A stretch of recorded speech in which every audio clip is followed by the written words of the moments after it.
implementing.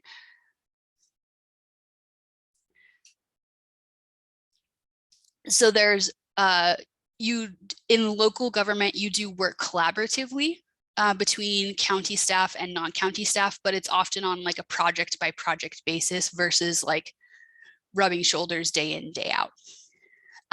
Next slide, please. The employment types at the state government are a little different from those at the local government. So this is what I've learned from the California state level. And again, it could vary by state.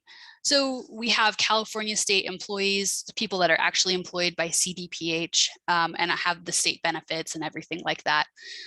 We also have academic partners. Like, for example, the University of California, San Francisco employs a lot of people who work for CDPH. The University of California, San Diego also employs a lot of people that work for CDPH. And we also have contractors. So there's a tech company contractor that helps us with our software called Accenture. I work for Haluna Health, which employs a lot of people in government in California. And there's another contractor called Unleashing Leaders. So there's all these people work side by side. So on my team, I have people that are also employed with Haluna Health, and then also some folks who are employed by University of California, San Francisco. We all work on the same team. We all have CDPH email addresses. We just have different, this is where the colors of money come in. Colors of money in that we're paid by different entities. We have different timekeeping requirements, but we all, like I said, all have CDPH emails and all work together as equals on different projects. If you could go to the next slide, please. So as you're thinking kind of about the scope of government you might want to work in, I'm offering a few questions that you can ask yourself. So ask yourself, what level of government is interesting to you? Do you want to know a community well or have a larger view of issues across the state? How close do you want to be to people on the ground? So the people who are doing the direct services. Do you want to get to know individuals in the community that you serve or know a population at a higher level? And what angle do you want to approach working in government from? Do you want to be a government employee? Do you want to work at it from the academic perspective, or is a consultancy something that would be interesting to you? You can go ahead and go to the next slide. In this section, I'll just share a little bit about how you can apply your skills. So the things that you've learned at Hopkins, the skills and the content that you've gained, how you can apply those in a government setting. If you could go to the next slide, please.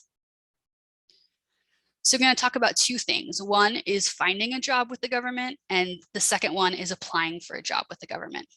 So if you could go to the next slide. So finding a job with the government. Probably the strangest part of getting employed by the government is that there are lists that you need to be on in order to be considered for openings. So these lists open periodically for applicants. You apply to be on the list. When there's an open position for the job title of the list, then HR uses the list to screen candidates to interview. If you're not on the list, then you're not considered for the opening. And this is used in both local and state government. And as I mentioned, it's especially true for like the permanent positions that you could get with local or state government. So the slides will be sent out after the presentation, but I do have links to a couple of things that you can take a look at. So one is the exam search engine. So you can go to the exam search engine and find out when and how to apply to be on different lists for these employment types, these specific government jobs. And there's a specific example of a role in the government, the health program advisor, specialist manager might be interesting to you. Check it out. You follow that information to learn more about the exam. And then if you're interested, get onto a list so that you could be considered for positions that might open in the future. There also are non-permanent or term positions that are much more flexible. So these are similar to like standard job applications. You submit a resume and cover letter. the hiring manager screens applicants and sets up the interviews. So that's a pretty standard process for kind of the non-permanent or the term positions with the government. Next slide, please. And again, there are alternatives to working directly for the government. You can look at academic partnerships. As I mentioned, for California Department of Public Health, we work a lot with University of California, San Francisco and San Diego. When I was in Baltimore, the city worked with Hopkins for a lot of things. So there are, both public and private options for you to work either in government or alongside government. And again, contractors, community-based organizations, consultants, etc. Next slide, please. And then I wanted to share a couple of tips for applying for a job with the government. And I think they're pretty similar to other job application tips, that when you're building your resume, be sure and customize your resume and cover letter for each position that you're applying for. Proofread it and ask a friend or a mentor to review and provide feedback to you so that you can get that perspective. I think sometimes we don't always sell ourselves or promote ourselves as well as we could. So sometimes it's helpful to have someone who thinks highly of you read and tell you to brag on yourself a little bit more. For interview tips, I'd just be prepared for common interview questions. So that's going to be a Google search on common interview questions. Be prepared for those because a mixture of those usually will show up in any interview that you do. And also be really familiar with the job posting and how your experience directly relates to the qualifications listed, because those are the interviewers will likely use the job posting as a starting point for asking interview questions. So they'll ask you about your experience, but what they really want to know is how it relates to what they're looking for. And always send a follow-up thank you to the interviewers. That's a really polite and thoughtful way to thank them for their time and also keep you on their mind even after the interview has been completed. Next slide, please. Okay, so that's actually the end of my formal presentation. I wanted to give you an opportunity to ask any questions about any of the information that we've gone over so far. And also want to remind you that you can use your experience and the skills you've gained at Hopkins and in previous experiences with the government. It's definitely doable. And I'm happy to answer any questions that you may have. You can go to the next slide.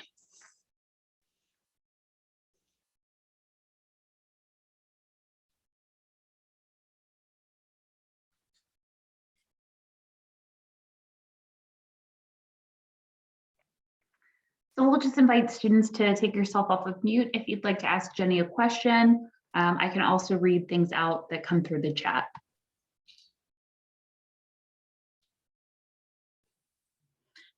Hi, Jenny. Thanks so much for this presentation. It was really interesting. I have a question for you regarding contract versus working directly with the state.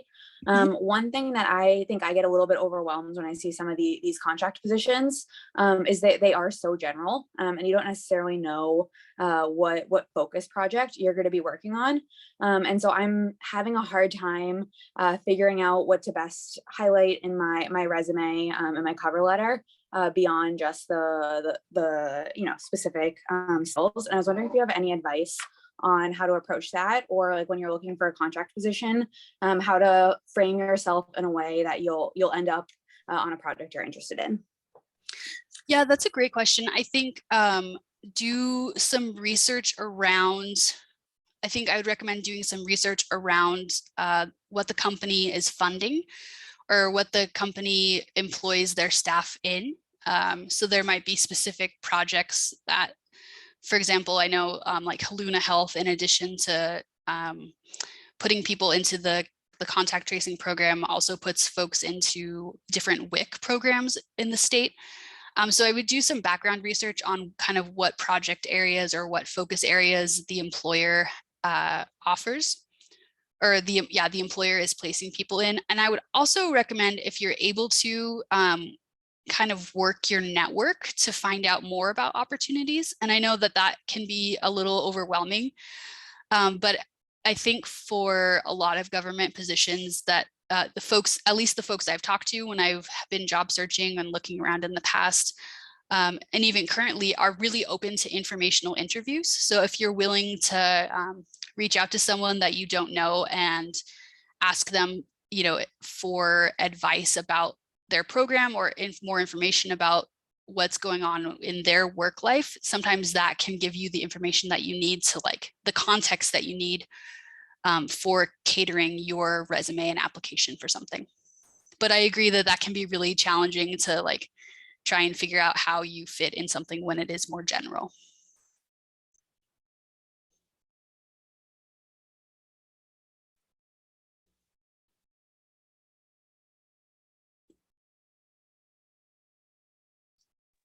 I have a question about coding. Sure.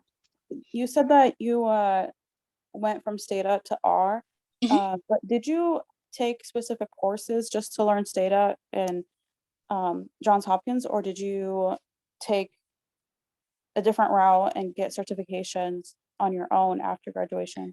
Yeah, that's Or a did great you learn it question. at the job? Yeah, great question. So kind of all of the above. When I was at the School of Public Health, we did learn, we had a biostatistics course that we all took for a year. And in that biostatistics course, we used Stata. I also took a Stata programming class kind of as a supplement to that. And then I really started to understand, or like kind of get programming once I was in my job at San Mateo County. I started to, like, understand why it was important and how I could use it to look at data better. And so I really kind of invested more time and learned a lot on the job there. And then for learning R, I was actually introduced to it by a coworker who is like an evangelist for R. And she got me excited about it. So I started learning that in addition to the work I was doing on Stata. And I used things like DataCamp and Coursera. And then there's a book called Into the Tidyverse. It's like R for data science, R for data science and something about the Tidyverse. And that is a great free resource that's online. And I can send the name of that out afterwards. That is a way that I also learned more R. So I've definitely learned a ton on the job, but I got started with it when I was at school. Did you have to pay for the Stata program out of your own pocket for it, or is it? So, no, my employer paid for Stata. And so they covered the license fee. And then R is free. So there's not a fee attached to that. I also, at my current job, use SAS. And my employer pays for that. That's awesome. So, do you think that for me, I got a very brief introduction to Stata and R through some of my classes so far at Johns Hopkins. But I also noticed in a lot of job requirements, they ask for like Python experience and other ones that I can't think of right now. But and do you think it would be worth my time to just learn one of the programs and at least put that on my resume and then be open to learning a new one later? Or is it better to just learn it at the job and just mention that I briefly was exposed to Stata and R through my classes? Or Sure. No, I think that's a really good question. I think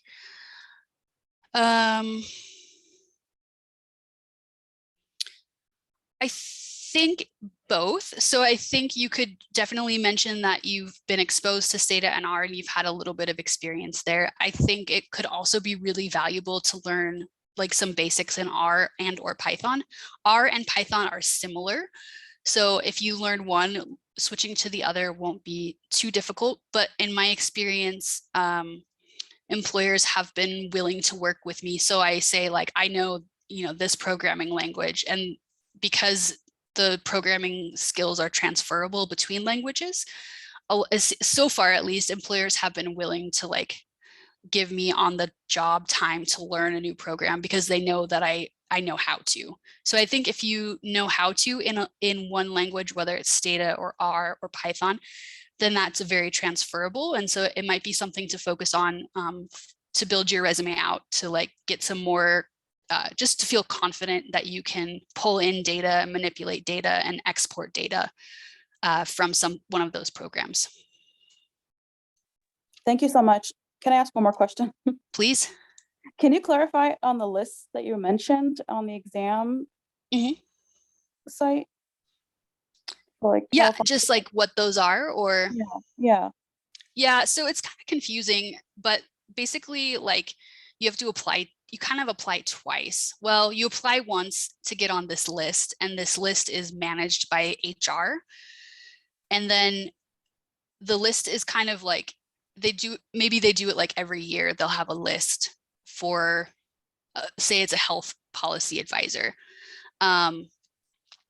They will every year open up this list. So anyone who's interested in potentially becoming a health policy advisor with the state would apply to be on that list. And there will be some requirements like education requirements or professional experience or like coding, or I don't know, whatever the criteria are for that position. So there's kind of this screening process initially that puts you onto the list based on your qualifications. And then in the future, when say there's a department in California, Department of Public Health, that's hiring a health specialist, then they talk to HR and get that list of candidates, and then use that list of candidates to make their interview selections. So it's kind of like a two-step process to actually get to the point where you're doing an interview with the state. Are you able to apply to be on the list before you graduate from Johns Hopkins? I'm supposed to graduate in 2022. I mean, I guess this year, in May. So should I apply to get on that list before, or do you recommend until I graduate, or can I update my application afterwards? Yeah, I think you could do both. So I think you could definitely get onto the list now if it's open. And in my slides, there are links to the different lists. So I'll make sure that we'll make sure that you get those as well, so that you can find the list and like what's open and everything there. You could certainly apply and say like, pending graduation or anticipated graduation in 2022. Here's skills and stuff. And then you are on the list should it be used for a hiring position. And then you can always actually don't know if you can update it. Sometimes they are in like portals that you can update. But you could certainly follow up with HR after you submit and say like, I had my anticipated graduation and I have graduated, so here's my new credentials. Thank you so much. I really appreciate you taking the time to share all your information and answer all my questions. Of course, good luck. Congrats on graduating. Yeah, thank you. Yeah, and I saw in the chat there was McCain mentioned the Stata programming class, and I did take that. If you can, it's a super useful class that really gets you into kind of the nitty gritty of how to use Stata and how to apply that to kind of what your work life might be. So that was one of the most useful classes that I took when I was at the School of Public Health.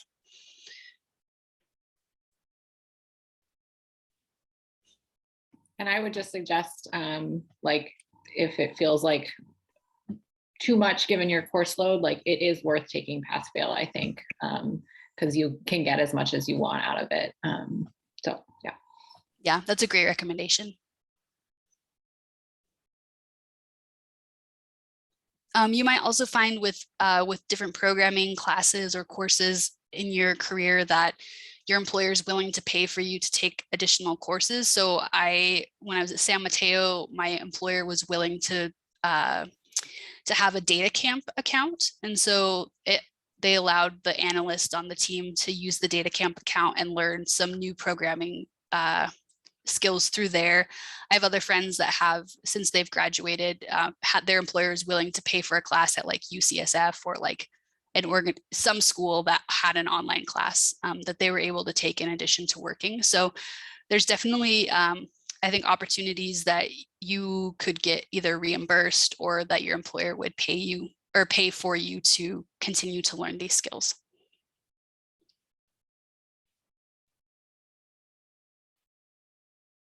Thank you. Are there any other questions? If not, Jenny, do you have any final thoughts that you would like to leave with everyone? Just good luck. Congrats on getting close to finishing up your education. Feel free to reach out. You can find me on LinkedIn. I'm happy to set up like a one-on-one chat with you if you're interested in learning more, or if you just want to share more about your experience, and I could try and point you in the right direction or a direction.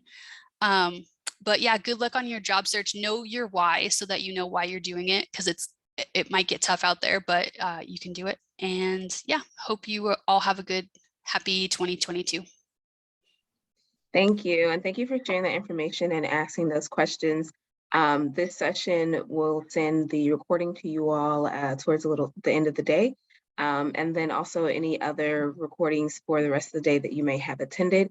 Thank you all again for just participating, and I hope you all have a good day.